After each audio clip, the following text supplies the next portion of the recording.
This is a discussion of Emily Dickinson's poem, Further in Summer Than the Birds. I will display the text of the poem and play a recording of Greg Mattingly reading it. Then I will present a summary of the poem, and then a commentary on it. And finally, I will go line by line, paraphrasing each line and explaining the references, many of which are technical religious terms from the Catholic liturgy.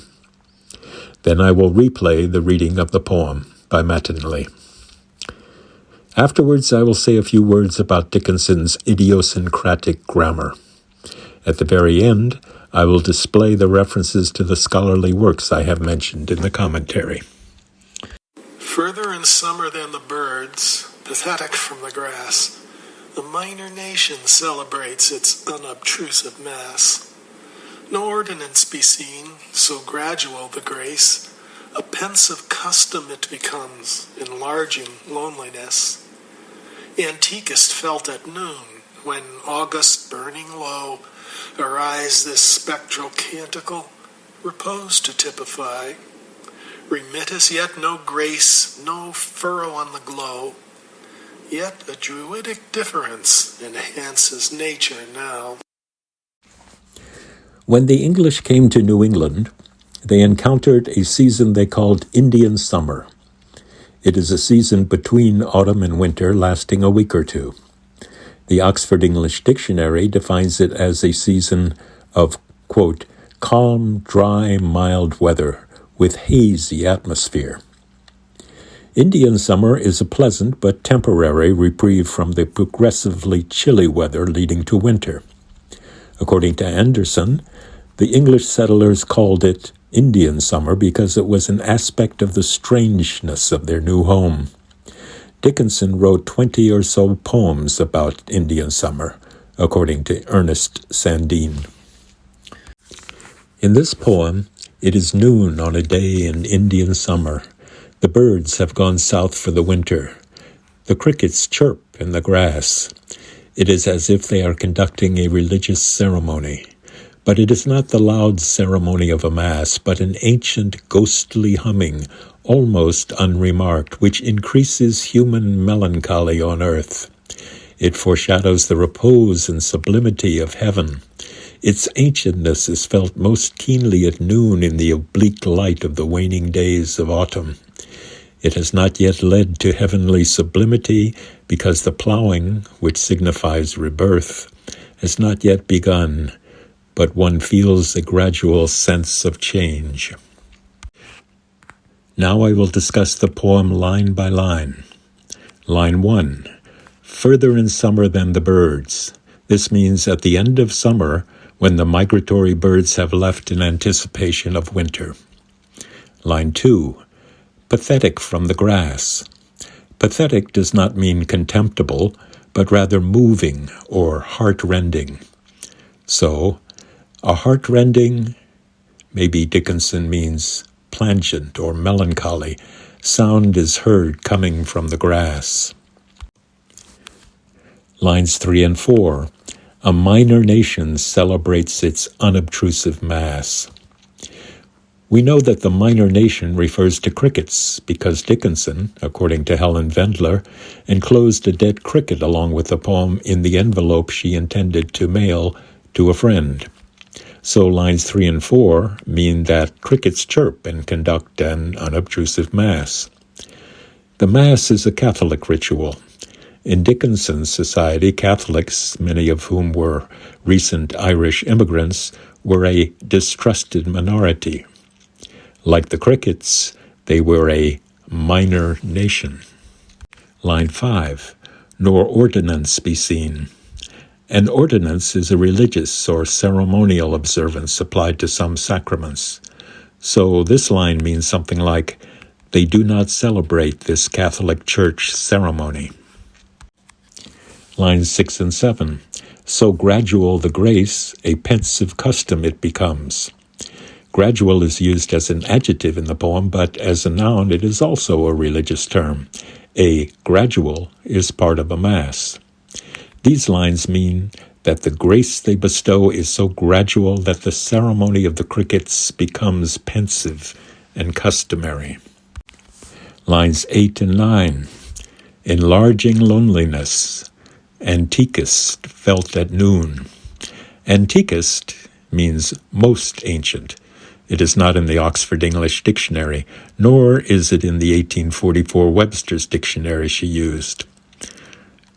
So lines 8 and 9 mean, the crickets increase the sense of loneliness. Their singing feels most ancient when they sing at noon. According to the entomologist David Weissman, it is actually true that crickets chirp in the daytime at the end of autumn in New England, because at night their body temperature is too low for them to chirp. Lines 10 and 11. When August burning low, arise this spectral canticle. Normally we would say arises. Later in this presentation I will say a few words about Dickinson's grammar. A canticle, in line 11, is a hymn. So, lines 10 and 11 mean, when the August sun sets low in the west, this eerie, holy song emerges. Line 12, repose to typify. Typify is a technical term in biblical scholarship, which means that events in the Old Testament are said to foreshadow events in the New. So line 12 means foreshadowing, repose. Line 13, remit as yet no grace. To remit is either to pardon, as a fault or crime, or to restore, according to Dickinson's 1844 dictionary. Grace, for strict Calvinists, such as Dickinson's ancestors, was God's granting of salvation to certain people. For Dickinson, the term probably had the looser meaning of religious virtue or excellence. So line 13 means giving back as yet no grace. Line 14, no furrow on the glow. The autumn plowing has not yet begun, and the Indian summer is still hazy or glowing. Lines 15 and 16, but a druidic difference enhances nature now. A druid is defined in Dickinson's 1844 dictionary as, quote, a priest or minister of religion among the ancient Celtic nations. These lines mean something like, but a primeval transcendence enhances nature now. Nature, for Dickinson, probably meant the laws of the universe. Further in summer than the birds, pathetic from the grass, the minor nation celebrates its unobtrusive mass. No ordinance be seen, so gradual the grace, a pensive custom it becomes, enlarging loneliness. Antiquest felt at noon, when August burning low, arise this spectral canticle, repose to typify. Remit as yet no grace, no furrow on the glow, yet a druidic difference enhances nature now. Here I want to say a few words about Dickinson's grammar.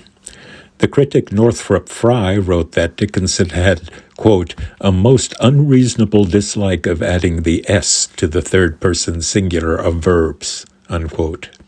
This leaves the reader guessing what noun the verb agrees with, or what its tense is, or whether it is a participle. In line 11, the word arise would normally be arises. In line 13, remit is either remitted, according to Priest and Anderson, or remits, according to Wendler. Frye says that, quote, the effect of such sidelong grammar is twofold. It increases the sense of epigrammatic wit, and it makes her poetry sound oracular, as though the explicit statements of which her poetry is so largely made up were coming to us shrouded in mystery. According to Jerusha McCormick, Dickinson's idiosyncratic style was due to the influence of the telegraph. People in Dickinson's time would have recognized in her poetry the characteristic of telegrams. In order to save money, unnecessary words were omitted. Because of the hurried transmission and the poor education of the telegraph clerks, Telegrams often had strange punctuation and capitalization, compressed and ambiguous syntax, incorrect grammar, and arbitrary spelling, much like Dickinson's poetry. The telegraph is, for us, an almost forgotten technology, but for mid-19th century Americans, it was mysterious and awe-inspiring. It was unnerving that, for the first time in history, messages could move from one place to another, invisibly.